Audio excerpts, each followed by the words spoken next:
notification bell Yeah. done. Hey, if they don't find us, They'll find it later, maybe. yeah, they'll find us. I could promote these things. That might help. Yeah. So Scott and I were just about to talk about David Finch and So, his latest. yeah, I don't watch him a lot. I don't, but I will occasionally, and I like his. I've met David Finch uh, at a show in Dallas. I got to hang out with David Finch quite a bit because David Finch at the time, and may still be, was friends with CB Cebulski, who I'm friends with, who's now editor in chief of Marvel Comics. And can you see me? Okay, I'm good. Uh, anyway, so we kind of all the two of us, three of us, and our friend David Nelson all hung out one night, and so we got to talk to David Finch quite a bit. But he's one of those guys who I like him, and I think he's a really good artist, but I don't want to draw like him. You know, Yeah, he's he's got a too. really yeah, he's maybe does a little too much rendering for your taste or Yeah, what? I don't care for that. It's like, nah, that's not what I'm about. Which I mean, I think I do too much for your taste. So, you know, so Well, it's a matter of like it's hard to say whether I like Finch or not. He can do obviously anything. right. He's a very good Well, when guy when that breaks it all down, has and codifies everything very intelligently. yes, that's exactly what I was going to say. Whether you like him or not, like his artwork or not, his instructional videos are definitely worth watching because you're right. He has the ability to kind of break everything down in a way that makes it make sense. And he's one of these guys that I've noticed the good comic book artists. If you get to talking to them, they seem to be guys. I say guys, could be girls, but it's mostly been guys that I've talked to that have expressed this. What I consider the really good ones, they've thought about this stuff and they have systems for stuff. They don't sit down and reinvent the wheel every time they draw something. Well, his one that was, I assume you're talking about the one where he was drawing uh, dynamic stuff. Yeah, the one that's on the screen right in front of me now it says dynamic figures. Why your figures are stiff. Yeah, yeah. He's just showing you how to get that, and he hypes the book Force several times, which Yeah. I think I've owned it before. Fly Fox Pro is monitoring us. Oh, there you go. Thanks, Fly Fox. I assume you're up to doing something important as well. I don't know. Uh, I'm just kidding. but the oh hey, I'm on page 2 now. Oh, all right. Was this page done? I don't think it was done when we talked Look at last. that thing. Seen it. That's amazing. Yeah, I was very happy with it. I'm not killing myself to knock these things out. I have nowhere to put them when I'm done with them, so I'm not too worried about it. But I'm just doing it because I want to do it. I want to stay busy, and if the opportunity knocks, I want to have something to be like, oh look here, I got this. You know, and I like the story. It's your story, right? Yes, and I'm not done with it by a long shot. I'm staying about a page ahead. I mean, I know where it's going, but I don't have anything written out as such. But I know where this page is going, and I know where the page after this is going, and the page after that, and I kind of know. I know where the story goes, kind of stumbling along with it. I'm going to have to do something Cthulhu here shortly, and Oh so yeah. I'm doing some exploration tonight. Let's say on on my project, just mainly doodling Oh, gotcha.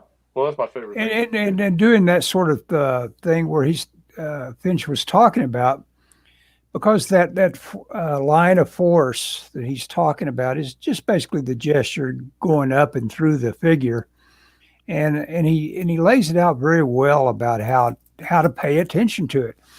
You don't necessarily. It's like using heads as measurement. You don't do it totally fastidiously. You do it with your eyeball. You look at it. You say that's about 8 heads high. You go like that. You don't go around with some sort of calipers to do stuff like that. And the same thing with your line of force running through the figure where he did the dynamics. You can see several times where it's like, he's right in the ballpark, but he's not scrupulously, Yeah. He's letting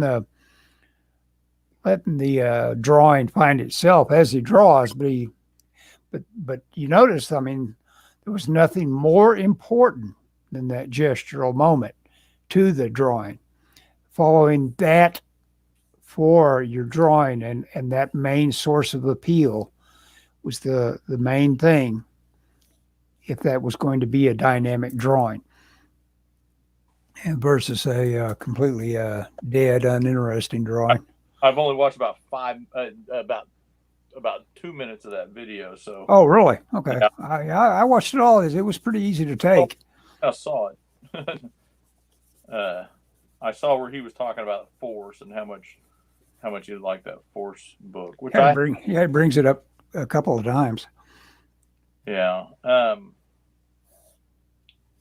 Yeah. I forgot where I was going. Oh, okay. Yeah. No, you were talking about the heads. Uh-huh. I think the thing, what's helped me, I think a lot is, especially with the figures, is just practice. I mean, just and measuring my practice, but not like you say, just kind of eyeball, trying to get that to develop my eye to see it. Don't be stultified. I think that actually is a word. It means just don't get cramped by it. Well, yeah, you gotta and cramping your style. Like, and this is what really screwed me up early on, drawing from anatomy books and stuff. In anatomy books, everybody's straight up and down, and no one's like that anywhere in comics hardly. I'd say as I draw a figure straight up and down, but I mean that's not. Even if you master what they have, it's not it's not something that you can just take as like this hard and fast rule. You have to get the feel for it, and I think the mass of it is almost as important or as important as proportions. That's what I've tried to develop in my work is having the idea of how big, because one of my problems that stumped me a lot was not having in my head a good I'm trying to think of the guys. There's a guy whose videos I used to watch. He's part of that online school, and he said you have to have what do you call it, a master model or your figure model. Is basically in your head. It was like this idea of proportions that your ideal. Well, he called it a model, something model. It wasn't ideal, but anyway, he his thing was everyone, and he wouldn't show you what he was talking about. He would just describe it because he said you have to develop your own, and that's what I've been working on in my sketchbook for the last couple of years now. Is just trying to develop a figure model that I can whip out. And it really needs to be, I think, anatomy independent, because, like, if you see these figures I'm drawing, none of these have anything to do with anatomy. I mean, they have anatomy, but they don't have muscles. They don't have, So you need a model that you can draw in a suit and it still looks like it's got form underneath it and mass. That's what I'm trying to add. And so, for me, the missing key in a lot of my work and that's not to say that I'm there yet, but the missing key was kind of nailing a set of proportions that I wanted to go for, which was kind of this heroic, it's like, okay, what am I trying to convey, and how do I draw that, and what does that look like? But it had to do with the basically the type of story I wanted to tell. You know, Hmm. I want to tell superhero stories. Well, I need to draw characters that look heroic and that have heroic proportions. You know, and so until I started thinking that way, because I would pick up anatomy books and I'd copy them and it wouldn't look right because I was trying to add heroic sized muscles on top of a normal size frame, you know, Hmm. and it just didn't look right. So you know, and that's helped me. And so like when I was a kid, I used to get gum wrappers, you know, like chewing gum, you know, the full Hmm. wrap, and I would make these little figures out of them. I did it all the time. I had made tons of them when I was a kid. Like in Blade Runner, making a unicorn out of a gum wrapper and Yeah, all that other little. yeah, Well, what is that called? Origami. Origami. yeah. He did origami, but I just did, you know, full gum wrappers, and I was obsessed with that. And I got to where I could do it almost in my sleep, and I could get. And at one point, I did them with bread ties. I make little people. Well, yeah, yeah. I mean, every now and then you run across something that you go, ah, that would make a perfect armature wire. Yeah, Yeah, yeah, well, I didn't know anything about sculpting, but it was like, oh, that's what I was building was an armature wire yeah. without even knowing it. But that's kind of what I'm trying to develop, and I've kind of carried that obsession over into my sketchbook because I just Hmm. sketchbook with pages of figures, you know, trying to get just perfect thing. And so I'm kind of eager to watch this video and see what David Finch has to say about. Oh well, I think you'll get a lot out of it. I'm surprised you could start on it and not finish it. It's a very good video. Well, you called. I didn't get very I far. called. Did I tell you to watch it?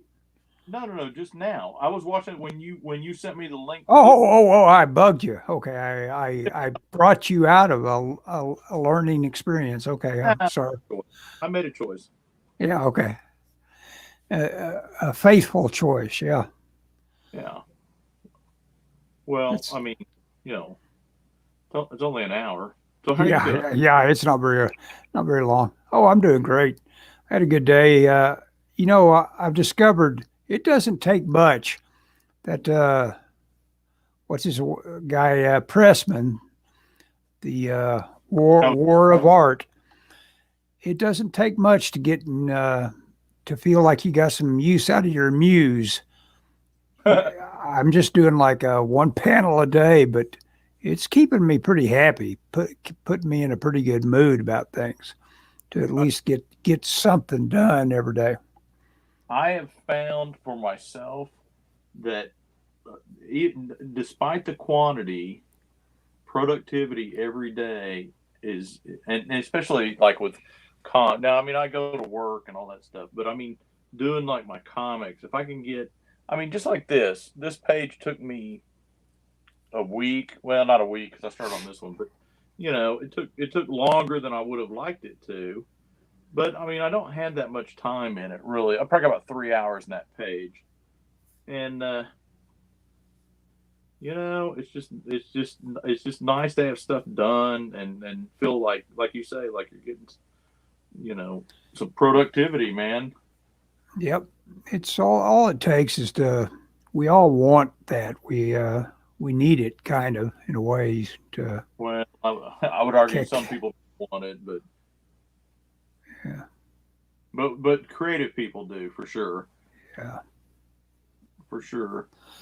They always know something's missing, and I've stepped away a couple of times in my life from things I knew were maybe more financially rewarding, but going back to a job description of doing what it was I enjoyed made me happier. And this sort of thing of trying to make yourself into a programmer, and I many times I have tried to. I do wish there was a little more of an engineer in me, but there really isn't. There is no math guy in me. I have No, bounced off so many times off of the attempts to make myself understand something like hexadecimal systems and stuff like that. And it's like the brain reacts first by saying, "Okay, I can do this," but then later on it fades on you, and it's like, "No, I'm just not going to have any enthusiasm for this. I would love to learn this and that in terms of like making myself a programmer, like anything that might let me say, okay, now I'm going to do Linux instead of being dependent on anybody's OS other Oh than yeah. something else." It's like, no, you never will. You just don't. Either you weren't born late enough or something, but you're just not going to be that guy that gets that extra skill. You know what that reminds me of? I was talking to one of my coworkers about old cars, and you know, Hmm. I'm a car guy. I mean, I love old cars, but I don't have one, and the reason why is because I don't want to do that, and Yeah, that's too what. much trouble. You aren't wanting to pull anything out of it. You aren't wanting to send it off to the shop and all that. Yeah, I don't want to. Yeah, I don't want to. I don't want that. That's not what you know how I want to spend my time, Yeah, uh, you like and the that's not. lines. You like the lines. You don't want to Yeah, yeah. mess I with don't. making it safe to drive in.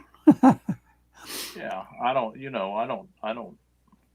But I've had the opportunity. Michelle's grandparents had a real nice Dodge that I could have got for nothing, and it wasn't old. It was like like a '72, but it was just cool. And it had some kind of big 440 or 426 or some kind of. It wasn't a Hemi, but you know, it was just a basic car, but it just had a really big engine in it, and it had like 50,000 miles on it. But it's like they I could have bought it from them for they probably would have gave it to me if I'd really wanted it. But it's like I don't want to be messing with a car, and that's how I feel about a lot of things. It's like I don't want to. One of my employees is building a house right now, or in the process of gearing up to build a house, and he's like, "Man, I'm gonna have this house. It's gonna be everything I want, and all this." And I'm like, "Dude, you're gonna be in for 3 years of misery, while you're Well, yeah, building it." yeah. There are people that really do embrace the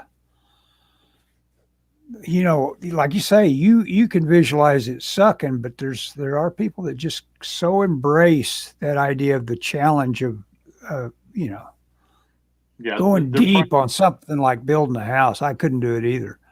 You know. they're well, my wife. For anybody that is listening, my wife is an engineer, and so I know we would argue constantly about, since she works in construction, it would cost us a fortune, and we would argue about every little decision. I know that, and I know this guy and his wife will, but he'll more than likely get his way because he'll just kind of buffalo her into it or whatever. I would not get my way because my wife would say, "Well, I work in the field."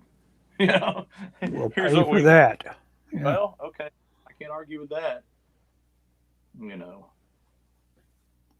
but yeah, I don't. My thing is, I'd rather be drawn Yeah, or let. I'm always watching these small home guys that are going out and building cabins and stuff like that. And I'm always in my brain I'm building it along with them and thinking, yeah, an A-frame, that'd be smart. That way you're just building all ceiling or all roof. You're building your roof to the ground. Skip the wall building stuff, and I'm thinking in my brain tilting it all up and Yeah, bolting it together. But no, I wouldn't actually want to do it. yeah, Even yeah. with money, I'd rather just Buy with it, a be done. whole lot of money, I'd rather just buy a house. Yeah. Yeah, that's exactly why. And then do something like have the carpet ripped up maybe, but that's about it. Start over there. Start over on the looks of it. Even then, you're having versus do. You know what I'm saying? Mm-hmm. Yeah. So, you seen any interesting media lately? Any movies? Any? I'm enjoying my book on the 48 laws of power because there's always it's 90% anecdotes. You know, they'll have some power notes and stuff like that, but it's and what you ought to be doing. You know, some unscrupulous notion about how a guy should behave. Conceal your intentions. Always say less than necessary. So much depends on reputation. Guard it with your life. Court attention at all costs. Get others to do the work for you, but always take the credit. I had a conversation about that today. Really? Make other people come to you. Use bait if necessary. Win through your actions, never through argument. Infection. Avoid the unhappy or the unlucky. Learn to keep people dependent on you. Go ahead. I'll let you go. Yeah, go ahead and talk about one of those if they touch off something. Go ahead. So I don't agree with everything you said, by the way. No, well, no. These are a guy that the main people that seem to really have dug this is people that were in prison. They said, "Aha, the secret of life." I knew. I have about 30 of these that I do, but I'll do the rest of them now. Yeah, now that I'm behind bars and can't do a thing. Yeah, I'm gonna change my life. You said, God, what'd you say? Oh, avoid happy or unlucky people. Unlucky or unhappy people. Yeah. Not about unlucky, but unhappy. I mean, geez, some people, they just live to make other people unhappy, like they are. Oh yeah. I know this one guy. It's like I don't know how he has friends, and yet you know what? He may be the exception to the rule. He is one of these guys that does not make the mistake of hiding away. He's always in touch with people, always making the phone calls. I'm gonna move the camera. Sorry about that.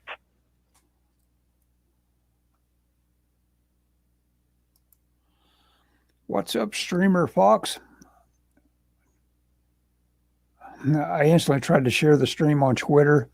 Realized I can't do that on anymore. Oh, that's right. General Grudge quit Twitter. Made a kind of a formal declaration. Moved off of it. How's the old addiction? How's the old crack addict? What do you call that? Withdrawal going there, General Grudge? Because you know what? I had it. There's no point in lying about it to myself. I had it badly enough. I went right back to it. And when I really analyzed it, the stuff that I missed about it, I missed having that kind of like that capture. Oops, what happened to Scott? Did I do that to him? Did you bail and come back? What happened? Well, anyway, maybe he'll be back. Here he's back. Are you back? What's going on? Oh boy. Hang on. Okay, can you hear me? Yeah, I can hear you. What's up? Okay. What are you doing? I don't know. I moved my camera, and I don't know if you. I don't know what happened. Maybe I did something. Maybe I pushed a button. I'm not. Well, I got kicked out, and then my microphone was muted. I'd unmute it. Okay. Anyway, sorry. To make more room to work, I was feeling kind of crowded by the camera, and I don't want the camera to a problem when I'm trying to work. You said, here's what I was going to say. I'm going to add something to kind of what you said, because you said, about unhappy people, but this guy stays in touch. Well, no. Here's what I was going to add to something of yours. Don't complain. People don't like to be around complainers. Yeah. That is one of my rules. It's like, and it's hard because you get in situations where you're just so put upon by Yeah, everybody. Rudyard Kipling wouldn't like you. He wouldn't write a poem about you saying, when all are Yeah, losing their heads about you, there's always yeah, you complaining. you whiner. You're Yeah, the always whining. You can be depended on when all about you is on fire. be a man, my son. Be a The man. no, well, here's what I've learned because I work with not in my department because I encourage people not to complain, but I work with a lot of people that complain, and they're always complaining, and so so they complain, and nobody cares. Nobody cares. If you got a problem, you fix the problem, but you don't complain about it Yeah. because nobody cares about your how it's made you unhappy. Yeah. Nobody cares. Now, now But again, this is the real world, not the social media world. It may be different on yeah. Twitter, Yeah. but in the real world, nobody cares that you're unhappy that somebody didn't, whatever. So, Yeah. I'll tell you, Unless you're in politics, then you'll never be able to forget. And everybody does care about your slightest flaw if you're yeah, going to be in well, politics. that's true. So here's my other rule. Don't if you if you screw something up, own up to it. Yeah. Uh, so many people in uh, so many people, and there's about three of them that I know at my work. Something goes wrong, they're instantly looking for other people to blame. Hmm. And the problem is, it's instinct because you're like, I don't want to get blamed. Nobody wants to get blamed. But the problem is, if you if you blame other people, no, the people will see through that. First off, you won't fool anybody. So then you just look like a whiner that is dishonest. Then what happens, and I've seen this firsthand, is I've been in meetings where there's been an order that goes bad, and they've been like, "What happened?" And they'll be like, "Well, this salesperson emailed me that this happened," and they'll be like, "Well, it was probably his fault then." They Yeah. immediately assume you got a reputation as being kind of a guy that'll throw other people under the bus.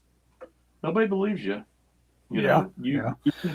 even if and so then you get blamed for everything that you're around that gets screwed up. So it's even worse. So Just he should read this book. So he's being even worse to be around. He'd have a lot of ideas about how to be sneaky about what he wants to yeah. do. Well, take your lumps. I'm telling you, people Pose as a in friend, work as a spy. When asking for help, appeal to people's self-interest, never their mercy or gratitude. That sounds that's true. likely, yeah. Use absence You've to got to get crush your enemy totally. He had some good anecdotes about that one. The typical this. anecdote was always about like failing to completely crush someone. Always turned around and had somebody else's head. The guy showing mercy, his head was lost. You know, in some Yeah. old instance. They're talking about warfare kind of anecdotes and stuff Well, like that. But you can apply yeah. it to life if you feel like it.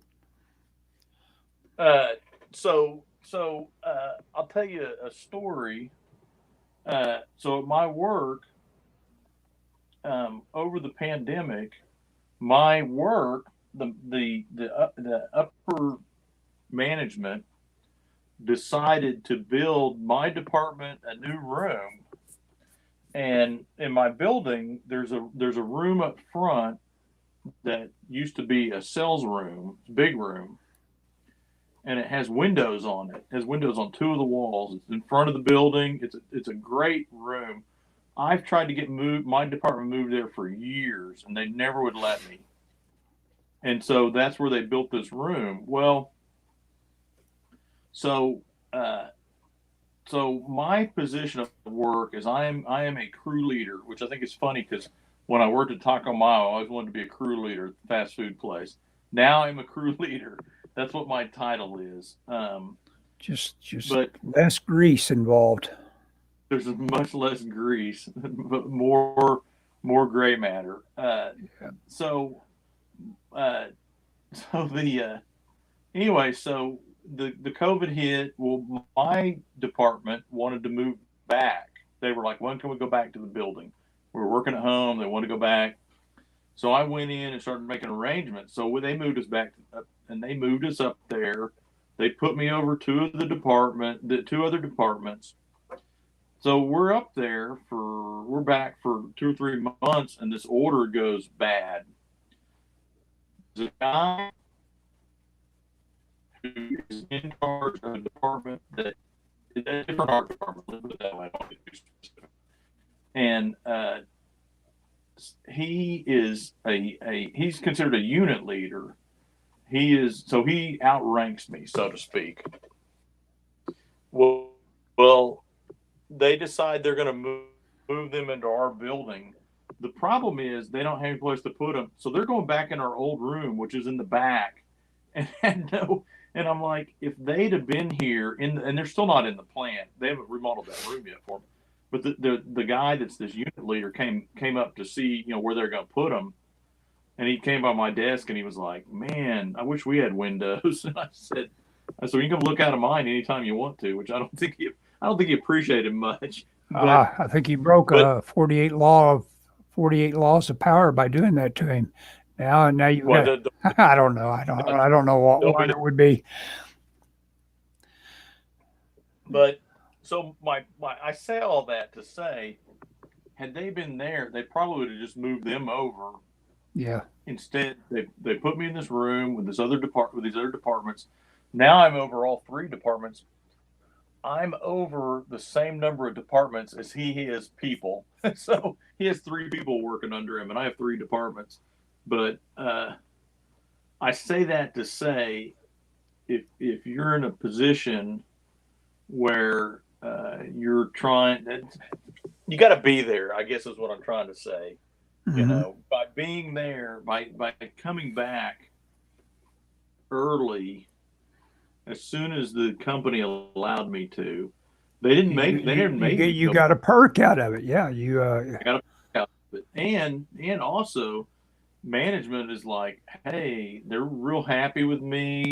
I mean, I've been like the golden child since I've come back. I've just everything that's gone wrong has been fixed in a way that makes it even better. Just kind of been a real weird situation. I have the only thing I would say is I feel very blessed, and I'm grateful to be back at work. Yeah. It's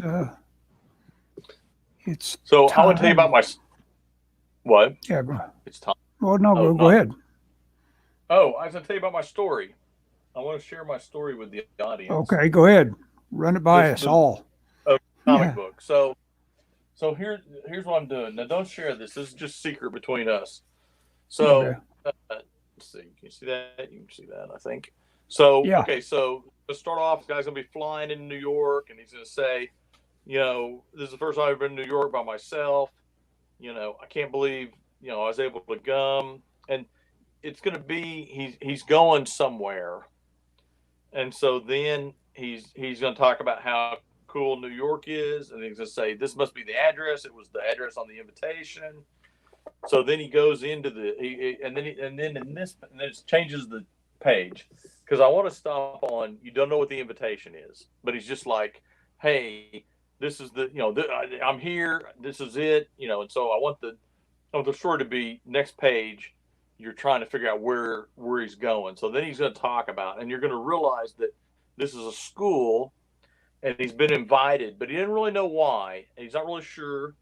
So he's going to go in, and there's going to be this is the lobby of the school, the foyer, and this guy's going to come talk to him, and this is going to be like the director, and he's like, oh yeah, you're here, normally I don't meet people, but since you transferred, mid semester, I wanted to make a point to meet you. And he's gonna say, "Yeah, I'm confused." He said, "Well, follow me down here. Follow me, and we'll talk." And this doorway behind him is going to be armored like a safe door. Okay, So and so it's gonna be like, well, why is he going? Where's he taking him in this safe door? So the next page is gonna be they're gonna go through these doors. They're gonna walk down these stairs, and the guy's gonna be talking about how they get students from all over the world. That that no one can apply here. They search people out. It's the most exclusive school in the world. This sort of thing. And then they're going to go in, and it's going to be this big gymnasium, and he's going to tell them, okay, enough with me talking. You show me what you can do. And so then it's going to go to the next page. Oh, there we go. So Excellent. that's the story thus far. And the gist of it is the character is going to have superpowers. I mean, I think I've been pretty clear. This is a kind of a superhero-y kind of thing. And so this is they've found him out somehow, and so that he's been invited to this exclusive school in the Upper West Side of New York City, and so he's going to be part of this, and then it's going to revolve into him attending this school. There's going to be some autobiographical moments. It's ironic that you said you don't have an affinity for math. I do not either. Yeah. Because of that, I met my wife. I don't know if I've ever told you that story, Ellis. Have I told you the story of how I met Michelle? No, go ahead. Tell us the story. I mean, it sounds. I mean, it is a story. This is a good story, and I'm gonna kind of use it in the comic, sort of. Okay. When I But went the to only thing college, I just wanted to just give you a quick note. Make sure yeah. that there's fights all along. Don't have this guy say, "Show me what you can do," and then the guy shows you what he can do. Oh, Uh, maybe. Yep. have Oh, it be a conflict. It's like, they jump him. yeah, I'm out of here or something. But all of a sudden he thrusts it in his face, and it's a have to situation, etc. Nope. That's a good idea. All of a sudden, whatever's going to happen, which I don't know what's going to be. It's got to be. You got to realize you're lulling people at this point. If you haven't had a something like Right. a conflict between somebody, at the airport, you've got to walk through, but maybe the guy should have had a little bit of a hassle getting through. Already had something stolen from him or some sort of hassle, some sort of street crazies kicked him in the shins or whatever. It's Okay. the moment you've got conflict, then you've got a little more interest in what's going on. Fair enough. Okay. I like. I'll change that. Okay. I probably won't go backwards in time, but I will change. I will take that into consideration. As you go forward, just think of it. As a matter of fact, if you get around to wanting to outline this thing a little more, but before you tear into it, because obviously you're going to thumbnail it, just try to think of it in terms of fights, and don't think of it as a fight of a grand scale. Think of it as a fight over whether someone has the best seat in the house or something like that. Little things like that, where it's like, hey, that's my seat. It's like it's my seat now, and just even if it's just a quick moment like that, where the guy either picks the guy up and takes the seat back, or shrugs and goes to the next one, is Nope. something that makes it. It's also character revealing.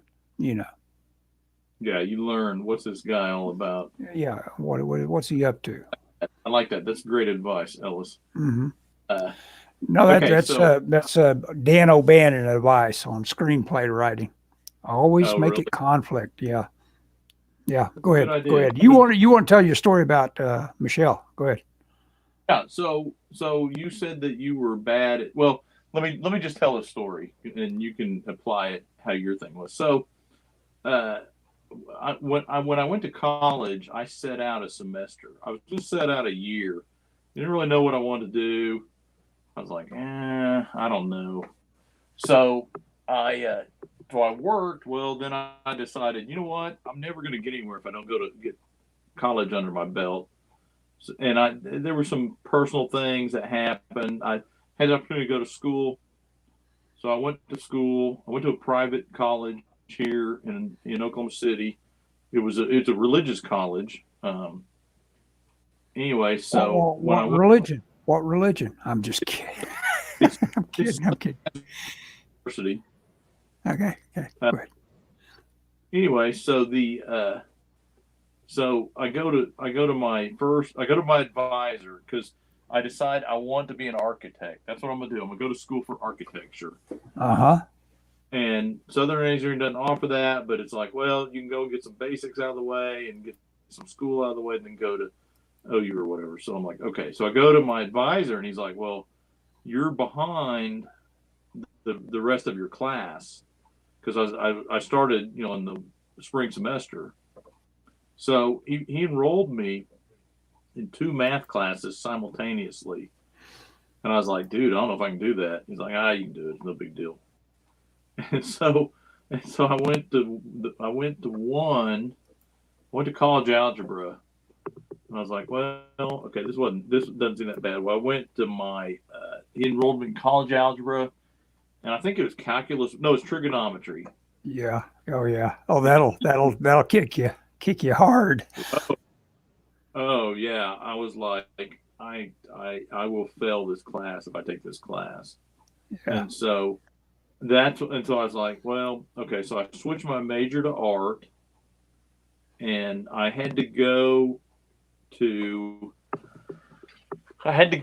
to the math office to drop. I stayed in college algebra, but I had to drop. I decided to drop trigonometry, and I had to go to the math office and get my add drop slip Yeah. signed by Uh-huh. the math office. So I go in there, I go to the office, and I go, yeah, I need to get this slip signed by Prof. Turner. And the girl goes, oh, he's in his office. He's got a student there, but you can go in there. So I go in there, and he's on his phone, and there's this girl in there, and so I get to talking to this girl. Oh yeah, I'm not dropping this class. Well, that was Michelle. That was how I met Michelle. Cool. And so a few weeks later, I was going out with this girl, and she said, "Hey, do you mind if my friend goes with us?" I I immediately when I went to college, I don't know a single guy. I don't think I ever met a single guy at that school, but I knew all the girls. I I immediately knew what I was in school for, and uh, and so I Well, was hanging that's out with. great. That clarity. That's good. Well, that was one of the things. I dated this girl. We broke up, and so the opportunity came to go to school, and I'm like, you know what? I'm things are changing in my life. This is perfect. Hmm. And anyway, but so I hung out with this group of girls, and one of them was Michelle, but we didn't really know each other. Well, I'm kind of getting ahead of myself. I asked this girl out, and we went out, and she said, "Hey, my church is having this dinner for the college kids. You want to go?" And I go, "Oh yeah, that'd be fun." And so I went with her. Well, I didn't know that many people, but before we left, she said, "Hey, can my roommate ride with it, or can one of my friends ride with us? Her car is broken." And it was the blonde girl from the math The blonde office. girl. Yeah, the blonde. Yeah, Yeah. it was Michelle, and so she rode with us on this date. And the girl that I was going out with apparently was pretty popular because she wasn't at the table at all. But Michelle and I talked the whole time, and then me and that girl never went out again. But Michelle and I, not long after that, started dating. Wasn't Cool. immediately, but it was. I thought she was older than me, so I didn't like that. That was kind of a. I think it was because she was in the math office getting like calculus 4 homework or something. She was in there, just working on some elaborate math problem, and I was in there, Hmm. she just She seemed, she she was it seemed like she was adulting a little more than you were used to seeing in absolutely, a. she Yeah. seemed unattainable, and I was thrown off by that a little bit. But after we went out, the three of us went out. all of her friends started conspiring to get us together. So Well, that's whatever cool. kind of razzle dazzle I used worked. Well, that's excellent. That just shows you though people that are socially equipped versus people that aren't, because that's the way to be. To have somebody that's paranoid and self conscious would never have had that life experience that you're talking about because they wouldn't have opened themselves up to it. They would have been too. I'm speaking as myself, basically. I Oh, yeah. would say, well, that's I don't want these people meddling in what I'm up to, and because of that, I would want everything I did private. And it's like that's not the way to be. You got to open it up. You got to meet people. You got to get all that useless input, all that maddening input, and sort it out for yourself, and go from there. I'm so wise about this now, but it's only because the grave is yawning for me, and it makes you realize a little better that you should have been up to other things. Uh, yeah, you did okay. You had nothing to Yeah. complain about. Oh, I guess I don't really. I also thought that the other day, and then all of a sudden, I don't know why, I had a rush of things go through my head that I had done, and it's like, wait a minute, I'm pretty interesting. All of a sudden, I realized it's like, okay, wait a second, it's like Yeah, here don't I sell here yourself. I was thinking about all this stuff I've done wrong. And it's like, wait a minute, so what? Don't be so I, hard. yeah, exactly. That is the number one rule. It's like, well, that's the Well, I whole mean, point of that 48 laws of power is don't even think about being hard on yourself. Make it hard for hard for everybody everybody else. everybody else. Yeah. There's a rule. No, I mean, dude. Hey, anytime you feel like you've not hit some kind of mark, let me know. You can come in my cousin's apartment, and we'll Oh yeah. I understand that live her life. there is absolutely no point looking in the rear window Well, yeah, on anything. what's done Hey, is we'll done. see you, General Grudge, and there Oh, is no shame if you go back to Twitter, and if you go back quick enough, all of your stuff will be intact eventually. grudge. I'm trying to basically be the what do you call that? The devil What's on the? your shoulder or whatever. I So, don't post on Twitter very much, but I haven't taken the time to get rid of my account. I well, probably and should. I I hate to understand my why somebody wants to. Doug yeah. wants to. What? Doug wants to. He wants to get rid of his account, but Doug is so embraced uh, the idea of a YouTube promotion. It's amazing. Have you watched many of his little editorials? They're kind of interesting because No, but he tries to do them developed. He's 2 or still 3 drawing. minutes. Oh He's yeah, still drawing. yeah. Oh yeah, he's still He just cranking break. it out. Do what? Yeah, he's still cranking it out. You're getting kind of robot-y every now and then. I think your battery must be getting low or something. Nope, shouldn't be. Oh, Oh, it shouldn't be. Okay, well, I should be good. I all don't right. have a headphone on. That may make a difference. I don't know if I got that aimed I right. just did a Cthulhu kind of character. See if I can get Oh it to yeah. show up really good.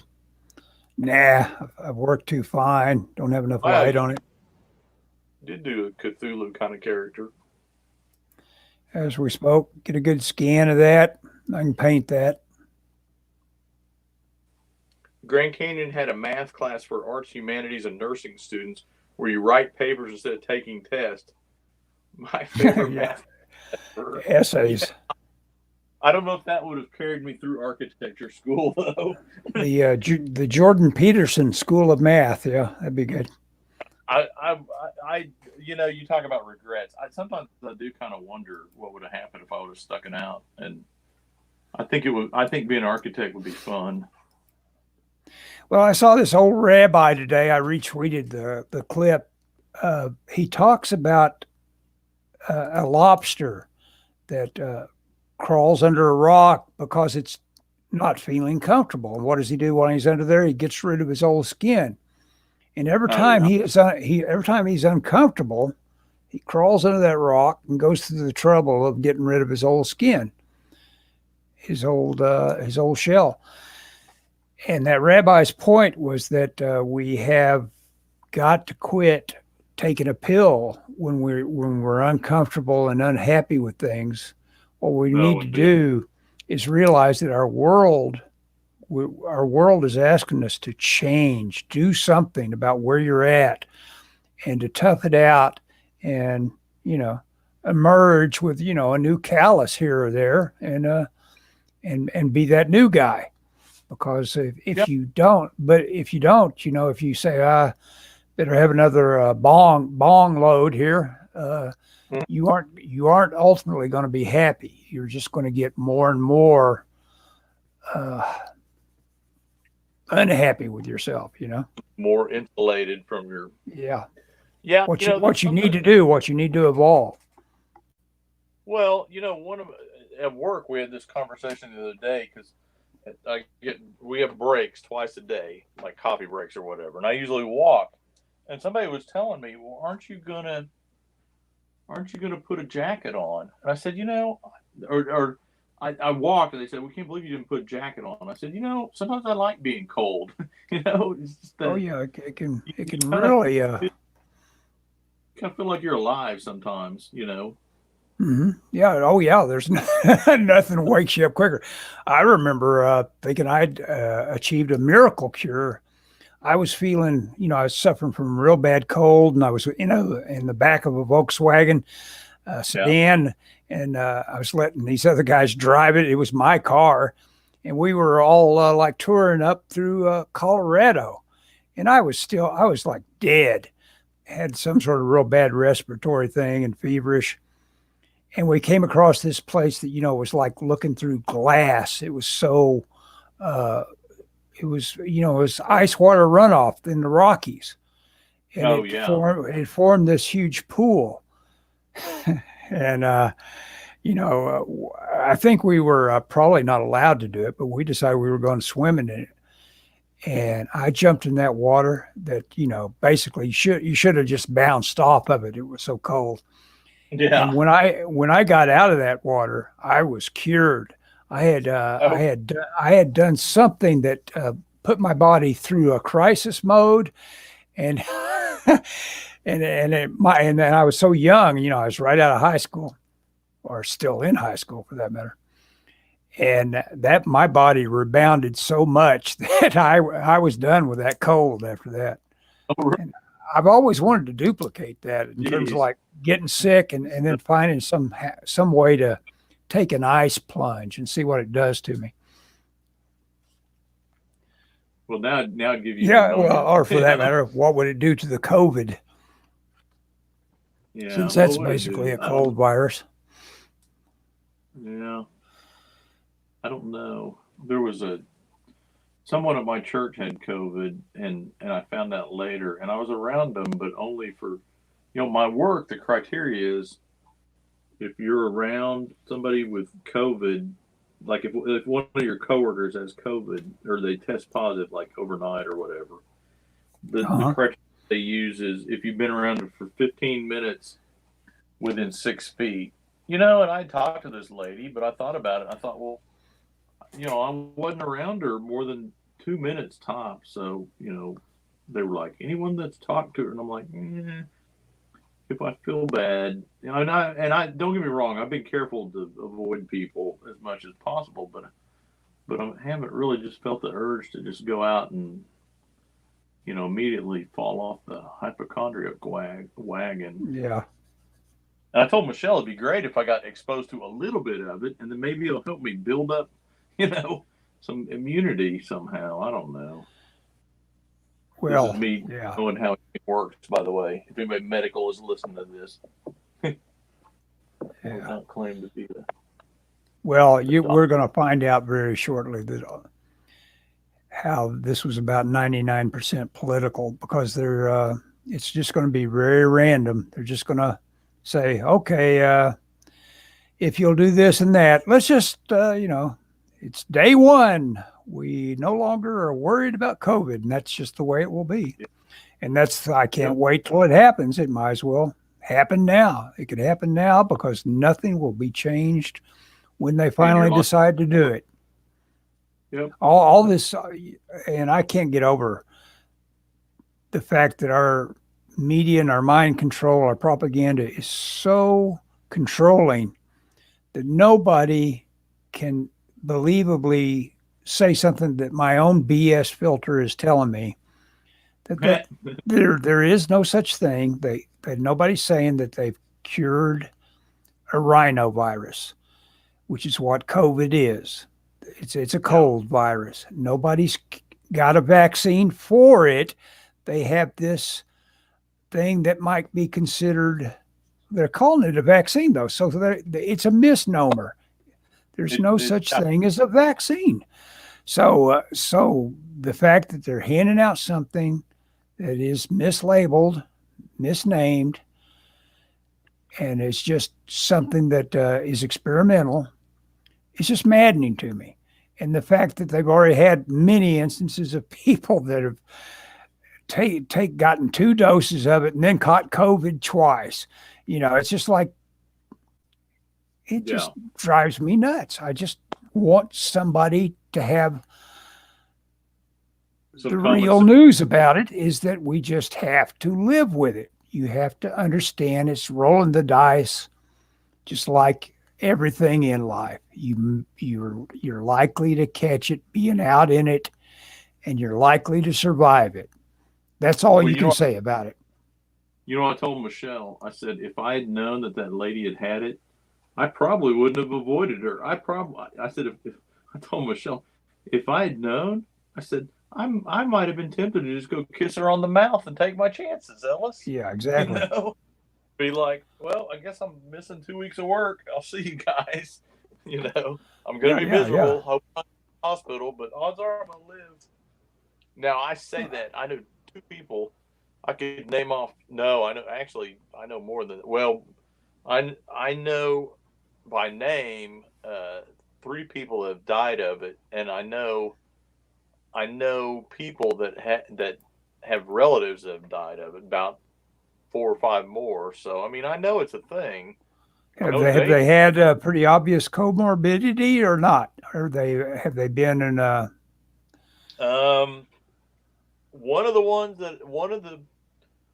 Let's see. Let me think about the ones I know, because I don't know about my friends.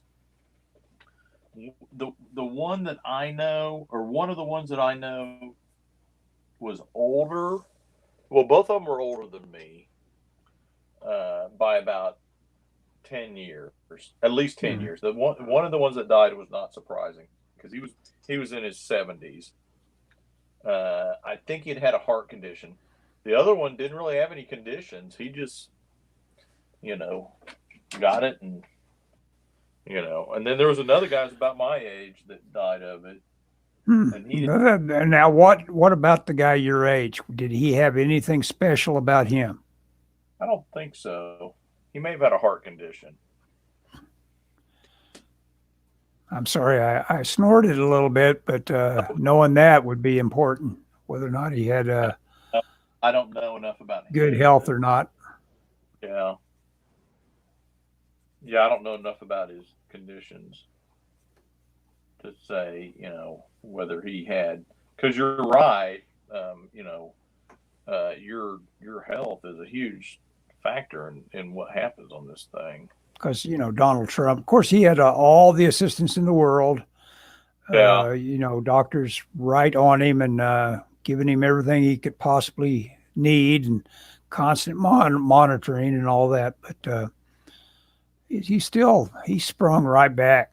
Whereas if Joe Biden gets it, I think it's a death sentence. That guy's ready to go. So, they're treating him like, there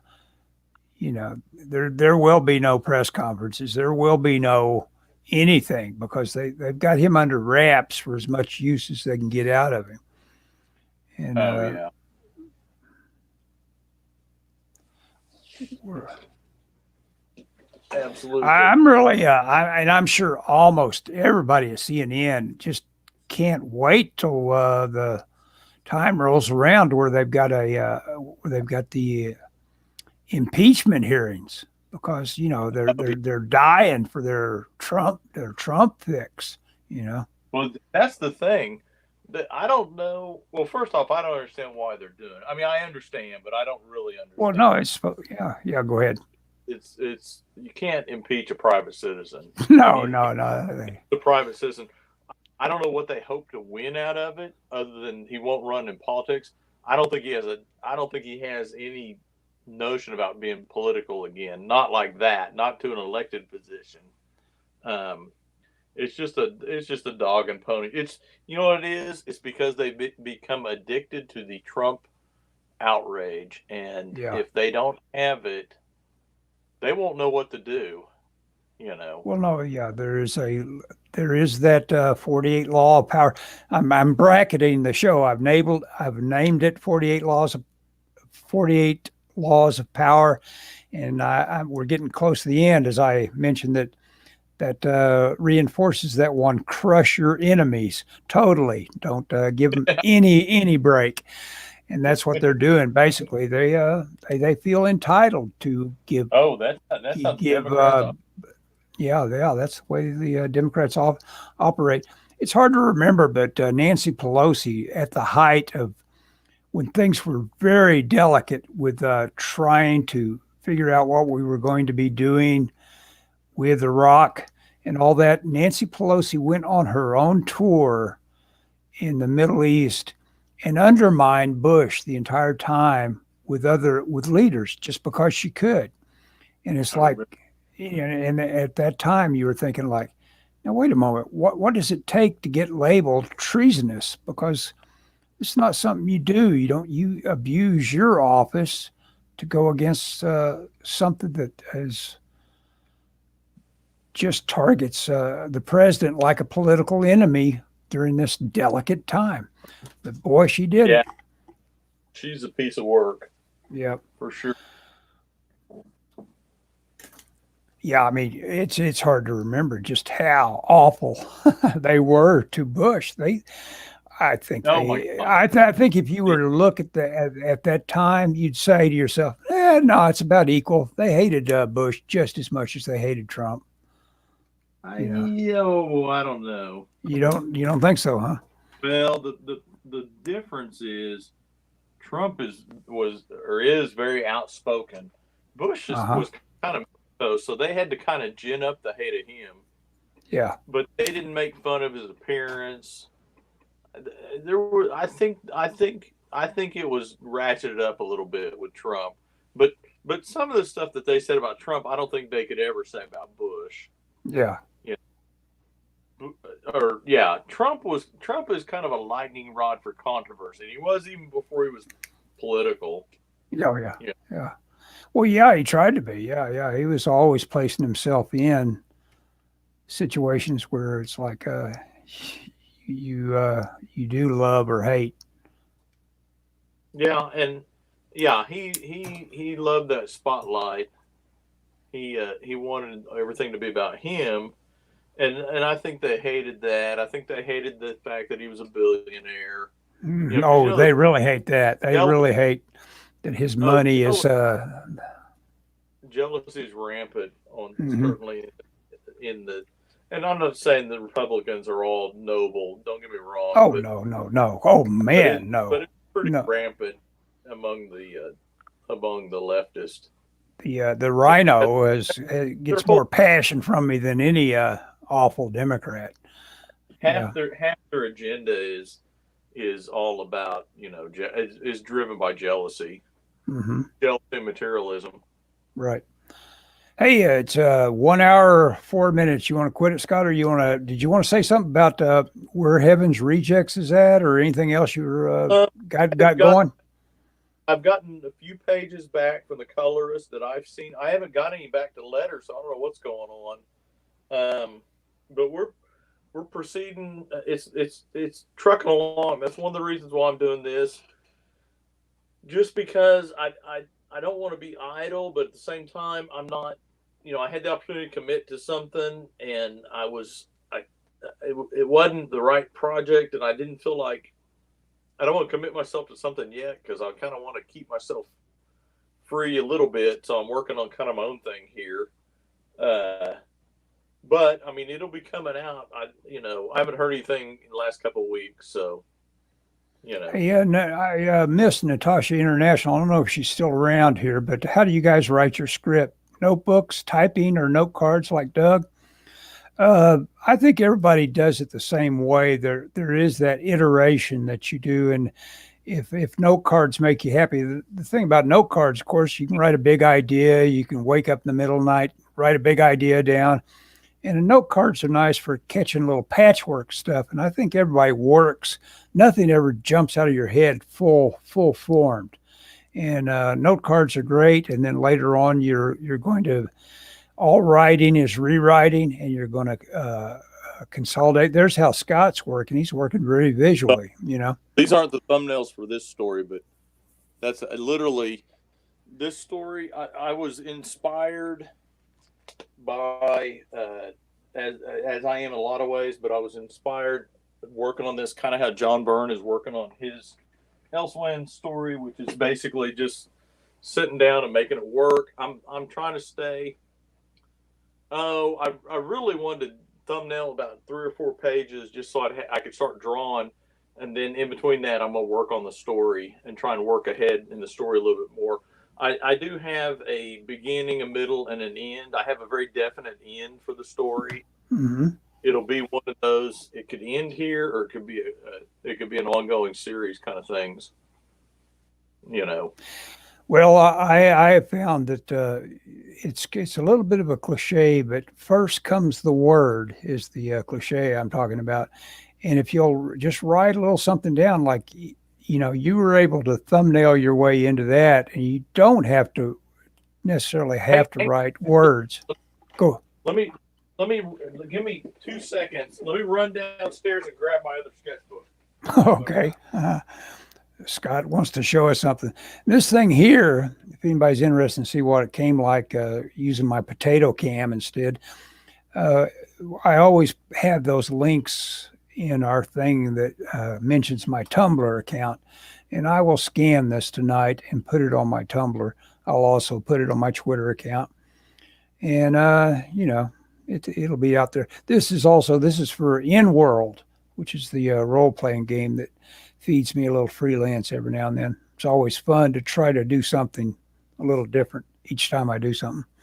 Hey, what do you got there? You got your, is it a Moleskine book? No. It's a Strathmore big sketchbook. Okay. So this is the nice sketchbook that I don't really carry around that much. So this is my notes for this project. Uh-huh. And I've kind of got the basic plot where I got kind of the beats, so to speak. I've got the characters, and I got a little spot so when I come with more ideas, I'll write them here.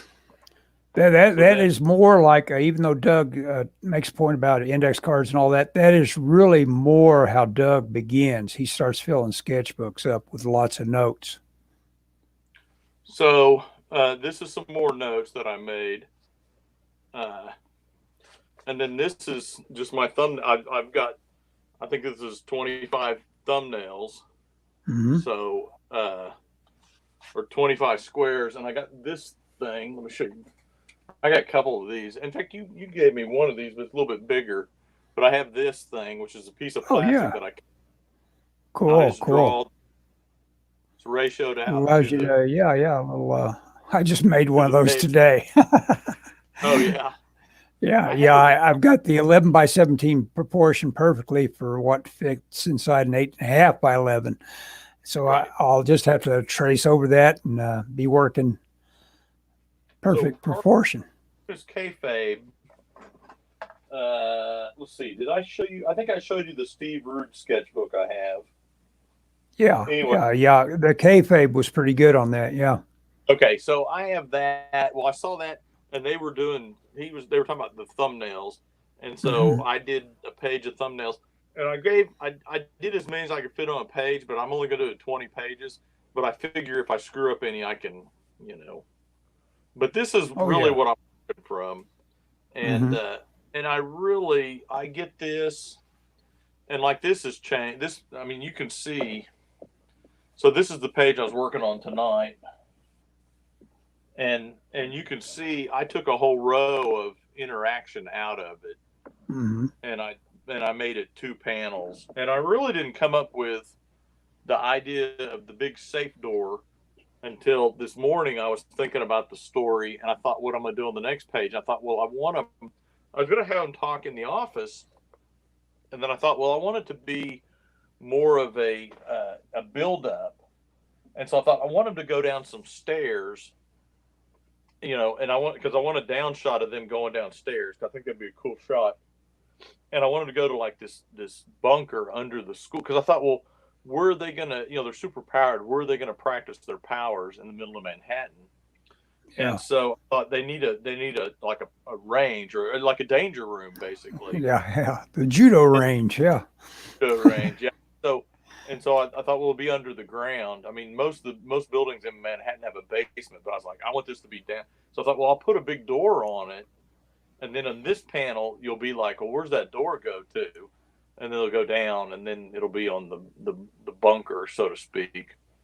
But originally I had a strip of interaction, but when I was laying out this page, I realized it would make everything real small, and so Hmm. I kind of switched it up on the fly, which is something I kind of like about working on my own stories. I can change on the fly as much as I want, you know.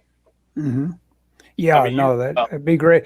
There's someone else, David Walker, who I've met several times and been friendly with, and had a table next to him at a San Diego con back in the days when a little guy could have his own table.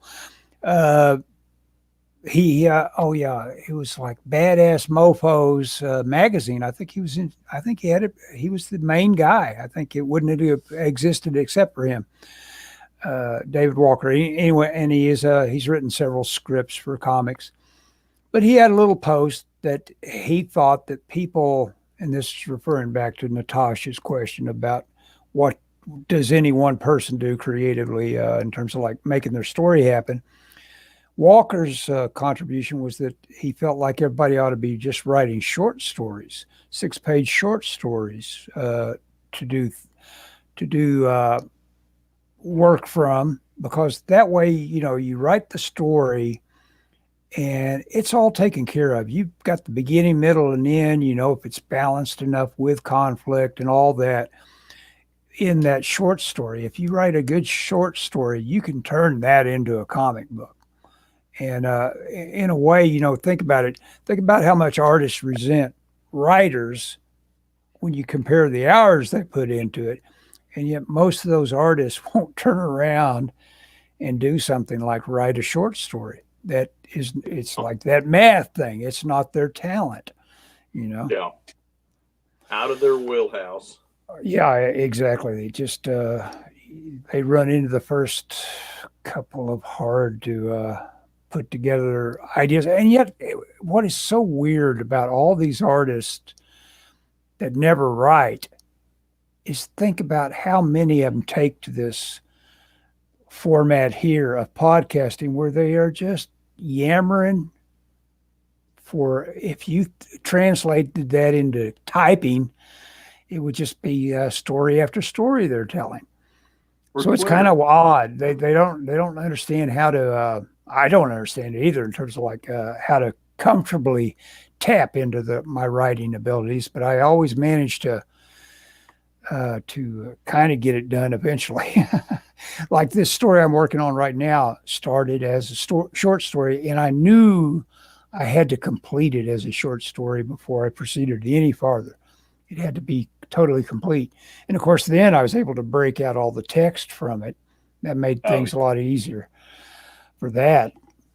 Hey, Scott, you ready to call it? I will, I forget what I yeah, was going to say. Go ahead. yeah. What were No, no, you? no. I'm good. I think. Okay, well, thanks everybody that dropped in. I imagine we, Thanks for stopping by. yeah, it was good. It was good to see everybody show up on the right-hand side of the page and Yeah. have some contributions to make. Ellis, is good to talk to you, man. Yeah, I yeah. miss hanging out with you, Ellis. Oh, it's been ages. I know it. Well, here we go. We're ending it here. Bye-bye. Okay. Well,